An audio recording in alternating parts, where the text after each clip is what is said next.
Morning everyone, hope you're doing well. Today we're on the HE-162A2, which is a 6.0 jet for Germany, and it's probably the cutest one. And look at it, it's so adorable.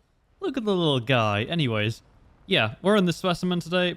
P-51 gets absolutely rinsed in the head-on. We don't want to pull into that because he's already dead. I've climbed to 10 degrees at the start of this game, which is what I usually do in this thing. I'm going to try and level off a little bit and gain a bit more speed here because, you know, I can just sort of die to a prop. My only real way to prevent that from happening is to gain the energy advantage, and because I'm not going to be able to be climbing, it's probably going to be with speed. So we're going to want to slowly build up a top speed here, and we're just going to chill around the battlefield and try to get some third parties. And that's mostly how I play this thing. You're probably not going to have a ton of success if you go in guns blazing in it. It's not really that style of plane, unfortunately.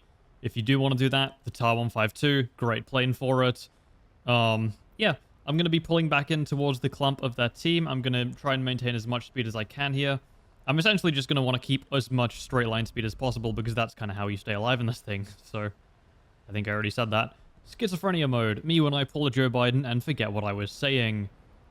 This F3D does want to go head on. I am going to take a couple shots at him because he is just straight better than us. And, yep, he does not die in the head on because he can take those a lot further out than I can. He's going to immediately try for the 180. I think we might actually have to stick this fight. Oh, I didn't see you. You were probably above. Alright, another advantage of this thing. Your tiny profile means you're actually a bit of a pain in the ass to hit. Downside is if they do hit you, they're probably going to kill you because you have a tiny profile. So, P-51H tries to reverse us. We simply pull back in front of him. There is a guy behind us, so I don't really want to fly straight here. I do need to keep maneuvering around. F3D somehow misses shots from, like, basically point blank. We are just going to pull up and over and around here. He is, like, basically inside of us. We go down so that he doesn't get the ram in, and a teammate gets the kill anyways. I was going to do a cool reversal, but I guess that's fine. This is why you don't want to go slow, because now we're immediately getting third-partied by a P-51. Fortunately, he's not the brightest pilot, but he does go up afterwards, so we just can't follow that. Cool. It's a good thing he has shitty cals, because otherwise I probably would have just been dead there. A lot of people around this BR just can't hit their shots. That's another fun fact which you can abuse, especially because you are so small. You can just, you know, avoid people and they will just not be able to hit you sometimes, and it is really funny. I'm going to go down towards this Tempest because I'm not going to try and fight a P-51 with altitude advantage. Yeah, this plane is actually quite boring to play as well, is another thing. If you get, like, actually pushed by someone who's better than you, that's why you want to maintain as much speed as possible, but because we do get a full up tier, the other guy could literally just force us to do whatever early game, and, you know, there wasn't really much we could have done about it. I'm going to hit a couple shots on this Tempest here. We do take him out of the game. He was bombing, so, you know, not the most difficult kill in the world, but it's still a kill, so I'll take it. P-51 does not go head-on, surprisingly. He is forced off by this SU-9, which just immediately kills him. Okay. Well, I mean, that team's just basically got steamrolled here. I'm just going to make sure this guy doesn't put out the fire. He's probably going to try and go head-on anyways. I'm just going to one-tap him in the cockpit. The SU-9 does get severe damage, so he does, in fact, get full kill credit. I just didn't want that guy pulling in and trying to take me head-on. Or if I had to, like, break off there and he just tries to hose me down from 2 kilometers away with a 50 cal. So I just wanted to get him out of the game so he doesn't, you know, try and do that. Last guy's an F8F. No, there's 3 others left. I forgot his prop, so we're going to have to wait, like, all day to actually... for the game to finish here.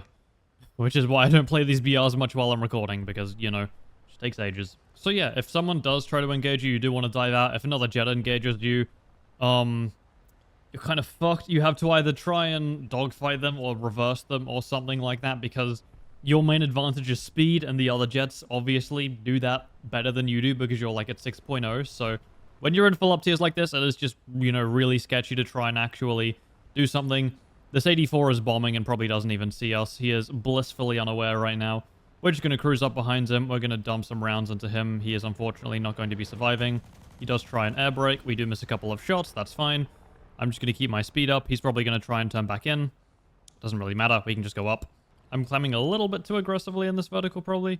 But either way, it doesn't really matter. He is slow as shit because he tried to immediately air brake when I was on a 6, which is not the best idea. He's just going for the base. He is an AI farming specimen. The SU-9 is coming in to try and get the kill before we can, so I'm going to try and prevent that from happening. He's not going to have the energy to pull into the head-on here. I'm just going to miss all of my 20 mil rounds to make it look like the average gameplay from a German main. I got to blend in a little bit, you know. And the Yak 15 is probably going to get the kill because of that. There we go. I haven't aimed these guns in literal years, I think, actually. Yeah. Yeah, it would have been well over a year now, so I am going to be super rusty with them, so keep that in mind. There is an F3D behind us. I'm going to try and go for this F8F because we can actually, you know, we have advantages over this guy. The F3D is, scary. See if I can maybe bait this guy down. No. Question. I have speed here. I'm going to try and pitch up into him. Does he see me? Sort of. He just immediately tries to pitch in, though, so not fully sure what his plan was there. Either way, we do get severe. We do nail him in the fuselage or engine or something. We've damaged him a good amount. He might be able to turn back in. I'm just going to try and build speed here. I'm going to dive towards this F3D. You're still maneuvering. You seem kind of fine. Okay, I was expecting that severe to be a lot more, you know, severe. So that's a bit of an issue. I'm going to bait this guy back towards the SU-9 then. He is just going to outturn me here. So there we go. Thank you, Mr. SU-9. And there we go. He does, in fact, clean up the rest of the game. I missed a lot of rounds there, but as I said, I haven't used these guns in a minute and a half. So I am going to be doing that over this video. But yeah, you just sort of want to... You can reverse people. You can outrun people. And yeah, your playbook ends there. So, all right, we are back. Game 2. Woohoo.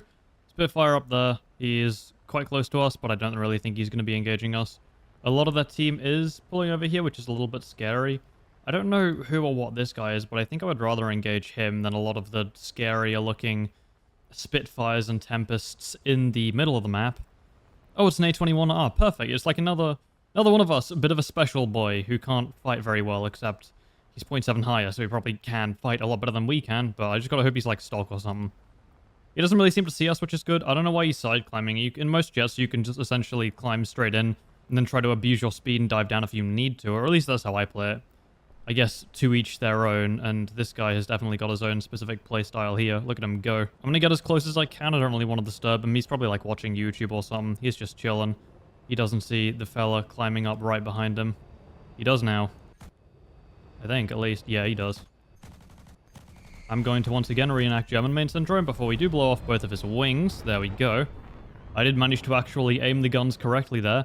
And we get very, very free kill on that poor fella. He was just vibing. He was straight chilling. I smell smoke. That's not good. That's really not good considering there's like an actual red flag warning today. But that's fine. That's actually really bad. What the fuck? I'm gonna go need to check that in a minute. But I'm gonna fly back in this way towards these Spitfires and everything else. They're now on the deck, so it should be pretty easy. It's, you know, just classic. Boom and zoom. Me when I dive down on the plane. Me when I pull back up from the plane. Me when I repeat that same maneuver over and over again.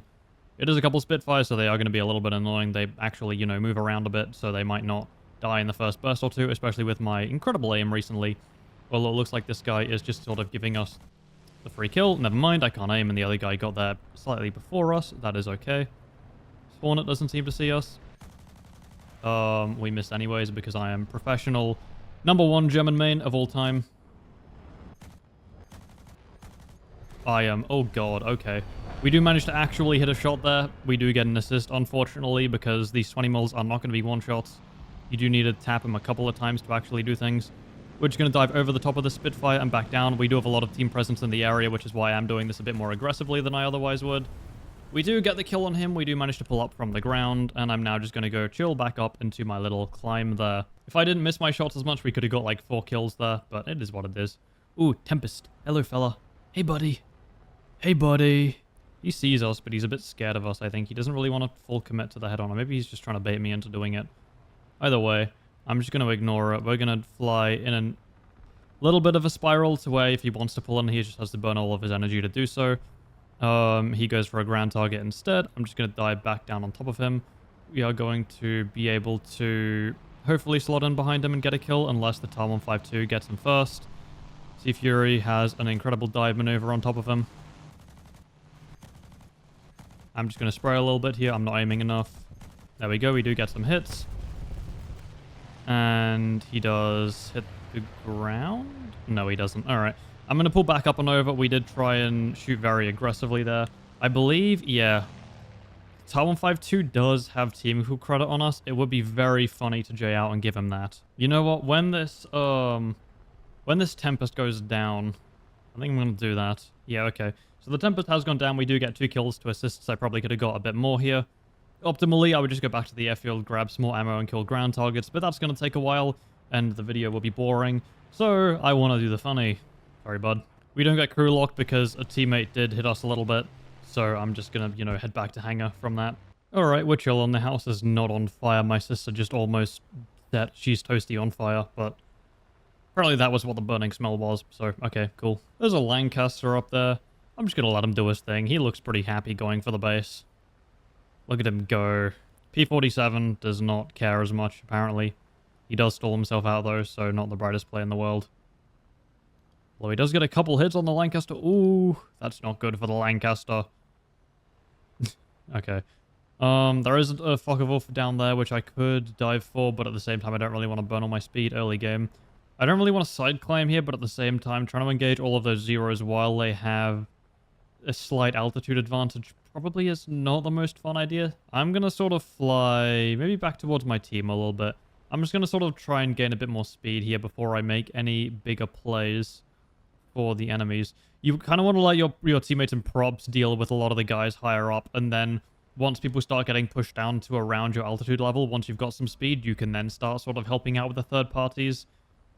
I mean, side climbing might be okay, but like, you don't want to side climb really passively off to space, but then you also don't really want to go straight in for the kill. So I'm probably just going to let my teammates engage them first and then just sort of like help them out a little bit here. We do have 2 guys on the deck chasing a Hornet. Very big brain activities, I'm sure. It looks like my team is not doing well on the engaging part, which is not good. I might, I can like, okay. The 109's engaging the other few guys, so I might have a bit of space to go for the Yak 3 here. Ideally, I help out this 109, try and third party, and then disengage before any of them get a significant energy or speed advantage over me. But the issue is there's a couple guys much higher up. I'm still going to try and do my best to help out here. It looks like this guy might just be straight up dead. N1, K2 is in front of us. I am going to take some shots at him. We barely managed to pull enough lead and get him out of the game. I am in a terrible spot for the Spitfire, who's behind me, though. I'm just going to roll a little bit. We do have the small profile. He doesn't seem to be the best at hitting shots. The decent ground is scary. We're just going to break off into a dive here. We're going to move a little bit out the way each time he shoots so we don't get clipped by a burst here. And then we're just going to abuse our speed advantage over him, which should be quite large considering, you know, he has a Spitfire. There we go. We just got to make sure we don't get clipped by any rounds. And just like that, I think we helped the 109 stay alive. I'm not actually sure. I mean, either way, we did get a free kill on an N1K. And we're just going to sort of break off and disengage now. I mean, I guess we could set up the Spitfire for an energy trap. Yeah, I'll do that. As you see, we have a ton of speed now. We can just put it into a 10-degree climb. He is nowhere near keeping up. The only thing he could reasonably do right now, which would help him, is put it into a 20. He does just break off, so I am going to start turning in after him. And we will just be able to third-party him at some point. I do try to want to hold as much of my speed as I can in this turn here.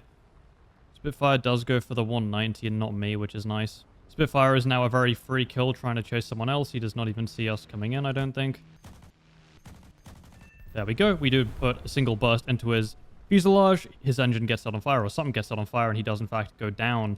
We do have a couple more players coming in. I don't really want to give my 6 to the 0, but at the same time, I don't really want to engage him. There is a Yak 3 as well, which I do need to be a bit careful of. I'm just going to try and dodge the head-on with the 0 and gain a little bit of speed into it. I'm going to pull through and a little bit under him, so he has to roll weirdly to get a shot. He immediately tries to 180 us. I'm just going to avoid his rounds a little bit. He probably over-G'd there, I think. That Yak 3 has a ton more speed than us. Okay. No, we're outrunning him. Okay. We ball as long as we don't get clipped by a burst here. I'm just going to do a bit of a sideways motion once again. And yeah, this is kind of how you play this thing. You have such a huge speed advantage over every prop, but it takes such a long time to actually set up for kills. Once again, we're just going to put it back into a 10-degree climb. We have such a big speed advantage here that all he can really do is put it into a 20. He's going to try and stick below us. Eventually, we're going to gain the energy advantage. It looks like most of our team is just not really with us here, so we are going to have to play more carefully. Yak 3 breaks off and gives us some room to gain speed. That's not good. Hornet up there is a bit scary. A7M also wants a piece of us. I'm just going to have to keep my speed advantage and just start climbing at 10, I think. I do bring a lot of fuel on this thing because if I have to go late game like this, it means I have a lot of room to maneuver. This Hornet's actually really scary now. I'm going to climb. I should be about even altitude with the A7M now. I might pitch it into a 0 for a little bit. I need to gain speed, so this Hornet's no longer gaining on me is the issue. I can't 2v1 these guys, so I don't really have much else of a play other than to be like a giga passive here. Ooh, okay, A7M's braking, which is good. I am now going to try and set up this Hornet for like a reversal, maybe. I think that is the play. He just has so much more energy than us coming into it that I think we try and either force him to bleed off some of that speed, and from there we try and disengage, or we just straight up go for a reversal, but sustained dogfights are not going to be very pretty. So I'm going to pitch down a little bit and gain a bit more speed, force him to compress, I think. And then we are going to dive around and over the top. We do have a lot of speed here, so I don't want to go into a full scissors. So I immediately go into a full scissors. Don't want to fly through his guns, but I do want to bleed off some speed in this fight. I'm going to throttle to 0.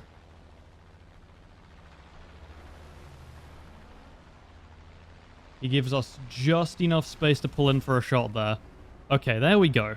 That was the reversal. That was a really sketchy way of doing that, and I should have done it a lot better.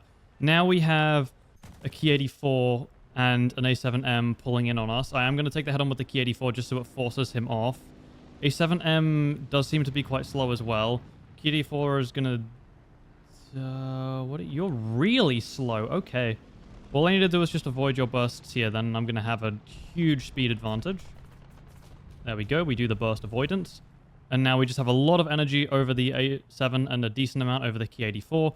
Once again, I'm just going to have to set it up into a 10 degree, although our whole team is gone. So this is a very, bad scenario. This A6M5 is just like straight up not paying attention. We do miss shots, which might be the game here.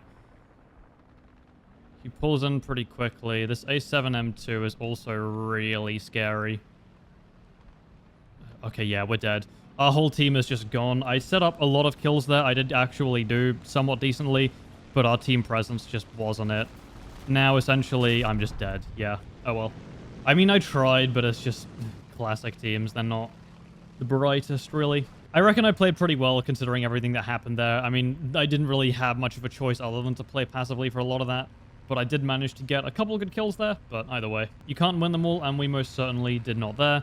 But I reckon I will take a 3k in that game. I mean, ideally, I could have played a bit more passively at the end and then just side climbed to eternity. But once again, that's just really boring, and I don't want to have to wait that long to gain an energy advantage over props. So I would just rather end the game there. But either way, hope you guys did enjoy.